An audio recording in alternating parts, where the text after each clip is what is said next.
Welcome back to the show. We're talking about the global drop in oil prices in the last few months and the impact it's having on world economies, including major oil exporting nations. Joining us now from Tehran is Mohammad Marandi. He is Dean of World Studies at Tehran University. Dr. Marandi, thanks for joining us. Thank you. Iran is a major producer and exporter of oil. Economic commentators here are telling us that this drop in the oil price is beginning to hurt Iran's economy even more, given that the country is already facing sanctions. Do you believe that to be the case? Well, it definitely does have an effect on the economy, but Iran's economy is less dependent on oil than almost all the other oil-producing countries for two reasons. One is because of the sanctions, obviously. As a result, the Iranians are exporting less oil now than they were in the past. Also, Iran's economy is much more developed and dynamic, and the Iranian industry is very diverse. There are many products being produced in the country, and also Iran has a very extensive agricultural sector as well. And also Iran is a trade route between countries, and it does a lot of trade increasingly with countries like Iraq and Afghanistan, which has to a degree offset the sanctions. So Iran's dependence on oil is much less today than it was a few years back, but it does have an effect. If it still does have an effect, I mean, there's one theory that's going around that the drop in oil price puts pressure on Iran at the nuclear talks, that it reduces Iran's leverage at those talks. Do you believe that to be the case? No, I think that's not true for two reasons. One is that Iran's economy now is in a much better situation than it was 3 years ago when the new American sanctions, which are illegal according to international law, right now the economy is much better off than it was, relatively speaking, than it was 3 years back when the sanctions were first imposed. So the economy has stabilized, and the height of the economic difficulties has passed us. We passed that stage. On the other hand, and more importantly, is the fact that Iran's red lines at the negotiating table have to do with sovereignty. And for Iran, sovereignty is not something that can be negotiated. So if the United States thinks that it can force Iran to accept rights that are less than other sovereign countries, that's simply not going to happen. It will be a major miscalculation, if not a dangerous one. But also I think it's important to note that it's perceived in Iran that in the long term, the gas is going to be more important than oil for the global economy. And Iran has the second largest gas reserves in the world. And at the same time, the price of oil will remain low for a while. But many companies in the United States which are extracting oil at a very high cost will probably go out of business. And also the low prices of oil will halt a lot of investment in the sector. And ultimately in the next year or so, or 2 years, the price is going to shoot back up again. So this is not something that will permanently hurt Iran. And as I said, Iran's economy is much more diverse than countries like Saudi Arabia or Kuwait or other oil exporting countries and economies. Now, oil prices could be dependent to a large extent on supply and demand factors, but there is at least one leader in Iran, the Vice President, Eshas Jahangiri, who thinks that there could be a political dimension to this. He said earlier this week, according to the Islamic Republic news agency, that the drop in oil prices is a serious political plot that is not acceptable to Iran. So does he believe that there's a political motivation behind this? Apparently he does, and I think that there are many commentators in Iran that believe that the Saudis are trying to put pressure on Russia and Iran in order to force these countries to change their policy towards Iraq and Syria. If that is the case, it's obviously not going to have the effect that the Saudis are looking for. And in addition, the oil and gas industry in countries like Nigeria or Angola as well as in North Africa and the United States itself, as I said before, are much more vulnerable, especially the United States, because it's so expensive to extract oil in that country. So if that is the case, it won't have the desired effect. The Saudis are going to suffer a lot more than the Iranians, because almost all of Saudi Arabia's exports are oil, except for, of course, its export of the Wahhabi ideology, which is another thing altogether. But Iran's economy is much more stable and dependent on non-oil sectors, so I don't think there's going to be any serious problem in the country. In the past, the oil-producing cartel, OPEC, has played a key role in stabilizing the oil price and keeping it at a certain level.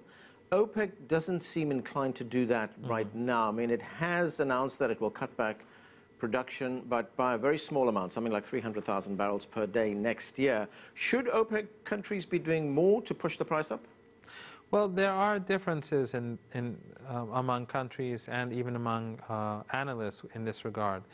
The problem is that if the price of oil suddenly drops, this hurts oil and gas development, especially oil development. And therefore, new oil fields will not be developed. And therefore, in a couple of years' time, especially when countries like China are growing at such a rapid pace, and especially non-Western countries, then in a couple of years' time, we may have another major shortage of oil, and then the prices would shoot up. And that's not good either. So the belief among many analysts is that prices should remain stable and at a level where investment in this sector would continue.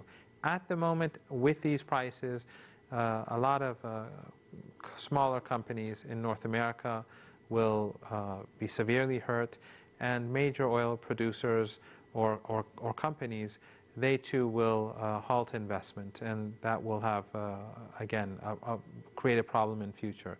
So stable prices and reasonable prices is probably what's the best way forward, but at the moment that's not something that we have. Dr. Mohammad Marandi, thanks for joining us, sir. We are going to take a short break right now, then we'll get the view from Russia when we come back. You're watching The Heat.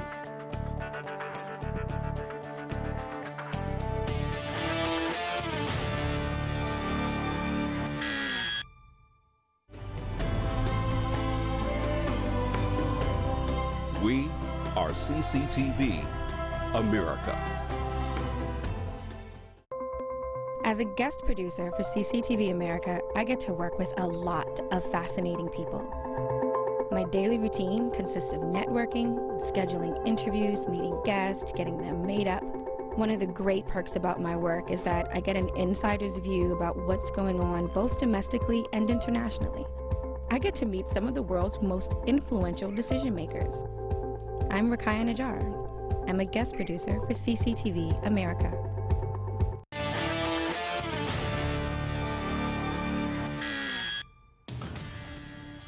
Welcome back as we continue our discussion on falling oil prices. Joining me now from Moscow is Dmitry Babich. He is a political analyst for Voice of Russia Radio. Dmitry, welcome to the show. Yes, nice to hear from you. Oil exports account for a major part of the Russian budget. How will these falling oil prices impact the Russian economy? Well, of course, the impact is not positive, but according to the latest estimates which were published today, the total empty space in the Russian budget created by the oil prices and by the sanctions, it will be 330 billion rubles, which is less than $10 billion according to the current exchange rate. $10 billion for Russia, it's a painful consequence of the falling oil prices, but it is not tragic. So obviously the budget may be reviewed, but not in its main part. Maybe some details will be ironed out. $10 billion is not a tragedy. Even though it's $10 billion, how will it impact the Russian economy, given that the country is already facing sanctions from the United States and the European Union? Well, some sectors of the economy, of course, were very badly influenced by the sanctions, mostly the financial sector, the banks, because before banks could borrow money from banks inside the EU countries and then lend this money to the Russian population. Now Russia will borrow from China, it will borrow from other countries which are willing to lend us money. As for the Russian export industries, such as fertilizers and, strangely, even oil business, you know, the falling exchange rate is good for export-oriented sectors of our economy, because that makes our products more available. It makes them cheaper for the foreign consumers. I want to read you something that the New York Times columnist Tom Friedman wrote a few months back. He wrote, "Is it just my imagination, or is there a global oil war underway, pitting the United States and Saudi Arabia on one side against Russia and Iran on the other?"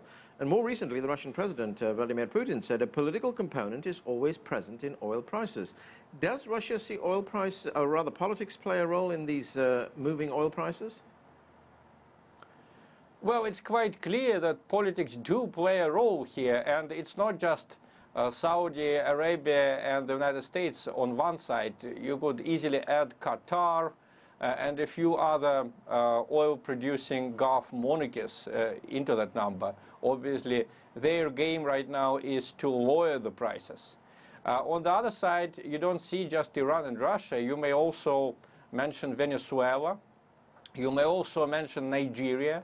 There are many oil-producing countries which are not interested in falling oil prices. I wonder what the motive of the Saudi Arabia is to lower the oil prices. Some people say they do it because they want to keep the American shale oil industry out of business. Because if oil prices are low, then it doesn't make sense to extract oil by the means of fracking in the United States. So this is the rational explanation that I have heard about it. But in general, of course, politics do play a role here, and only to a certain extent, although, because I think that the politics, the policy of the United States and Saudi Arabia in Syria is disastrous. You know, this policy led to the creation of the Islamic State because the United States and Saudi Arabia supported radical Sunni opposition to Mr. Assad, an unsavory character to my mind, but still much better than the thugs from the Sunni radical opposition. And in general, this policy will lead both the United States and Saudi Arabia to some very bad consequences. So sooner or later, Saudi Arabia will need money, and then it will start to cut back on its oil production in order to make oil more expensive. Right, and there are also economists and commentators who say that this has nothing to do with politics. This is just simply supply and demand. There's just too much oil on the market right now. Well, I think both factors are at play. I interviewed several Middle Eastern oil analysts 3 or 4 years ago, and they told me that sooner or later we will enter what they call the age of cheap oil. I'm not sure that this age will continue for a long time, because despite all the odds, oil and gas remain much more available and reachable, I would say, energy sources than, say, wind or the power of tides, you know, in the sea. But generally, I think both factors are at play. There is supply and demand, and there is politics, which is trying to manipulate supply and demand. And when we look at this volatility in the oil price, does it perhaps mean that countries like Russia, like Iran, need to diversify their economies far more? Well, that's exactly true. And strangely, I think that Iran's economy will be less affected by the falling oil prices than the economy of Saudi Arabia or Bahrain, because Iran has lived under sanctions for 35 years. Let's not forget it. So Iran has a lot of domestic industries which are oriented to the domestic market. It is not so integrated into the international division of labor and resources as Saudi Arabia is, or as Qatar is. So I think Iran can survive falling prices for a considerably longer time than Saudi Arabia. Without oil, Saudi Arabia is nothing. Iran without oil is, it will suffer if oil prices continue to plunge, but it will survive. What about Russia? Russia is somewhere between Saudi Arabia and Iran, but Russia is also a very important country politically. And if with Iran, the United States or even Israel can risk a war, I don't think they can risk a war with Russia unless they completely lost their mind. So if there is nothing dramatic happens, if there is no war, then Russia will develop again its domestic industries. It will try to recover from the losses. And, we can remember the times when the Soviet Union lived with oil prices 3 or 4 times lower than the current ones. Dmitry Babich, thanks for joining us. And that's all we have time for, but the conversation continues online. Join us on CCTV America's Facebook page to comment on this or any other show, or chat with us on Twitter @CCTV America. I'm Anand Naidu in Washington, D.C. Thanks for watching.